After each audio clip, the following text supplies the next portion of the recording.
my name is Kate Rietmann and I am going to show you how to make a wine glass with a Cricut machine and some vinyl decal material. You need the Cricut machine to do it, but you can always, if you wanted to cut something out of this without having a Cricut machine, this is just like a sticker paper. So the Cricut machine has evolved a lot. They started out with having cartridges that you had to put into the machine, and you had to basically stick to what was on that cartridge. And so it was kind of costly to be collecting all of these different cartridges for an image that you would maybe only use a couple of times.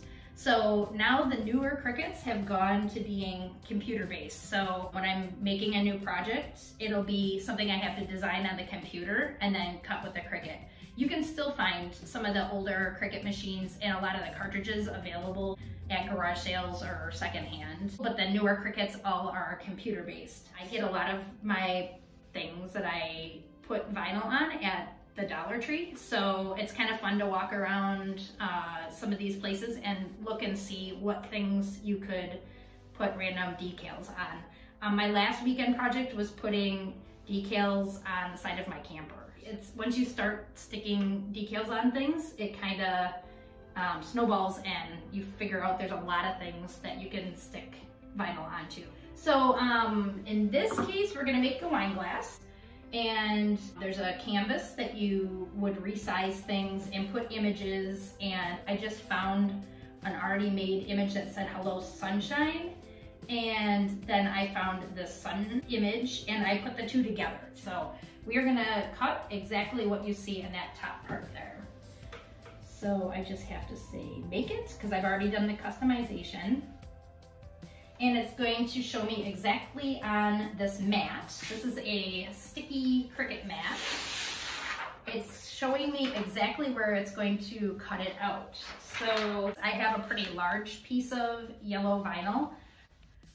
So I'm going to put that down and kind of smooth it out to make sure there's not huge, it's not really important, but you just want to make sure there's not huge lumps, because when the blade is cutting, it sometimes will pull the vinyl funny. All right, and when I have it how I would like, I will hit continue and turn it on. So the first thing it's asking is what kind of material I'm going to be cutting out. And I'm telling it that I'm just going to be cutting vinyl. There's a lot of different materials you can use. This is the Cricut Maker, and they have an interchangeable blade system. The kind of blade I have in right now is just a cutting blade, but there's a lot of different types of blades that you can buy for it. This is a blade that will do scoring. This is a knife blade that can cut through a lot thicker foam. And then there's a rotary cutter that will cut fabric. I'm loading in the vinyl, and I just hit cut, and then the computer does its magic.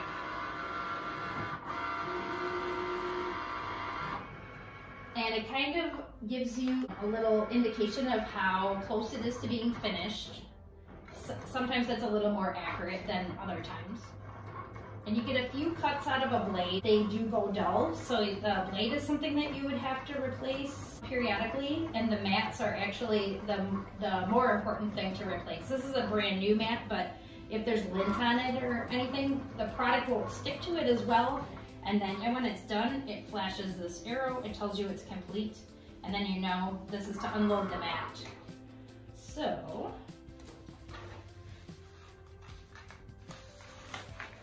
peel this off the mat, and then we're done with the Cricut, and we're done with the mat for now. I'm gonna put the sheet back over the top of it so dust and debris doesn't get onto it. All right, so then it's hard to see sometimes where exactly the image cut, but if you go at an angle, you can a lot of times see where the cutting is. So I'm just going to cut kind of close to the image. So the next part is called weeding, because you're weeding the garbage away from the actual image. I go in the corner with my little, it looks like something you would have at the dentist, and then I carefully pull up the waste material. And then when I get to that eye, I just kind of hold my little pick onto it so that it doesn't pull up. And this, because the letters are all connected, this is a pretty easy image to weed, so. All right, so then I end up with this that's junk. And then the harder part is to get all the little inside of the E's and the curlicue around on the inside of the sun. So I just used my pick and loosened that up and took it out. And then I just kind of hold it at an angle just to double check I have everything. I have done projects where I've left accidentally parts of letters on the inside. They don't look the greatest. Now this is the part that you're going to end up being able to do. This part will all be done for you and you'll end up with a glass. The important thing about the glass is they get a little bit of a dusty residue on it and the vinyl will not stick the greatest to that. So I take a little bit of rubbing alcohol. This is ice 91%, it doesn't really matter. As long as it's something that will take the oils, and sometimes there's oils in production of different products. So I go all the way around because then I don't have to try to remember which side I cleaned. And then I'm just gonna kind of dry it a little bit, but normally what I do is I clean it and then I leave it sit on the counter for a while to let the stuff evaporate. All right, so we have the cleaned glass. We have our weeded decal. To get the decal onto the glass, you do not want to get your oils from your hands on it. So we're gonna use this transfer tape, and in this case, it's got a grid on it. There's different types of transfer tape, but in this case, it's got a grid on it, and it's kind of, it's clear, but the backing is blue. So you take it off of the backing and lay it over the top of the decal, just like that. And then you want to use something to burnish it. You don't have to have an actual tool. You could use a credit card, you could use the edge of something. You just don't want to gouge down into your project. Then you run your tool over it a few times to get the bubbles out. And what you're doing is you're getting the transfer tape to stick to the top of your vinyl image, which is not sticky. And then you carefully pull it off. Sometimes you will have it so that it sticks onto the backing still. Then you just kind of wiggle it a little bit or put it back down, and you can use your little weeding tool to help you, but it's just not a good idea to try to use your finger because your oils from your hand will get on there. So then we have our glass. We're gonna see how I can do this. Normally I lay the glass down someplace. Sometimes I put a towel down so it kind of cradles it in there and it doesn't roll on me. So you kind of have to be careful a little bit about the curvature of the glass, but the glass you'll be getting is a little bigger, so it shouldn't be too much of a problem. The grid on the transfer tape is nice to be able to kind of line it up with the top of the glass. And if you start in the middle, you can kind of account for the curve of the glass. And then I try to do one side out.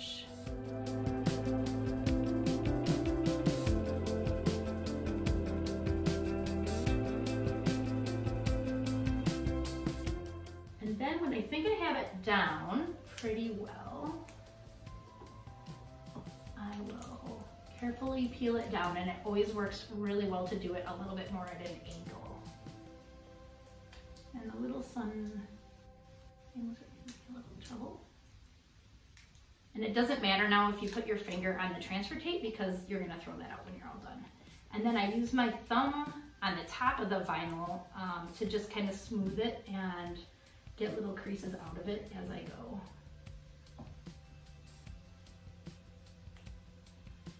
And if you have a tweezer or another like little thing, like right on this, I have a little bit of a pucker, and so I'll just take my little tool.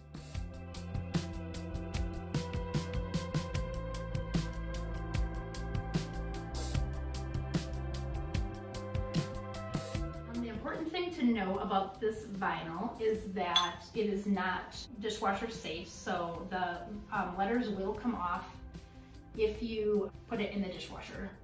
That's been discovered at my house several times.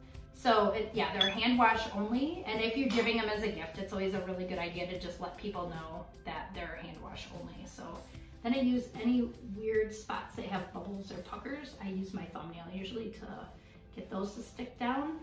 And then if you want, you can put a piece of like typing paper over and burnish it again. But usually by just really pressing it down at this stage, it'll stick down pretty well. So then you have a glass. So I brought a couple of examples of some projects that I've made with this same kind of vinyl. I had this folder around and it was orange, and I thought, well, that would be kind of cool to decorate with vinyl. This kind of plastic, it was kind of hard to get it to stick to this. So different types of products have different ease of sticking to them. This is a really easy one. I made a little metal cup, and this stuck to the metal cup really, really easily. So this I got at the Dollar Tree. Most of my glasses I try to get there also. So this is a 2-color project. So I cut obviously the black out of one piece of vinyl, and then the orange I cut out of orange vinyl. And so then I just had to apply them differently. I still use transfer tape. I just did it in 2 steps. So this is a glass block that I got at a home improvement store, and then I just put some like floor wax on the inside and then glitter to make it look green. These are just metal wine glasses I got, and these kind of affix pretty easily, but the issue is because of the curvature of the glass, it kind of does pucker a little bit on the bottom. This one was a lot better because I kept all of the image higher up where it's straighter on this glass. And then this is just an example of one decal that you can use for a couple of different purposes. So yeah, there's a ton of different options. A lot of people decorate their actual Cricut machine. I have not felt compelled to do that, but my big thing was this weekend doing my camper. So thanks for joining us, and hopefully you learn something about making things with the Cricut.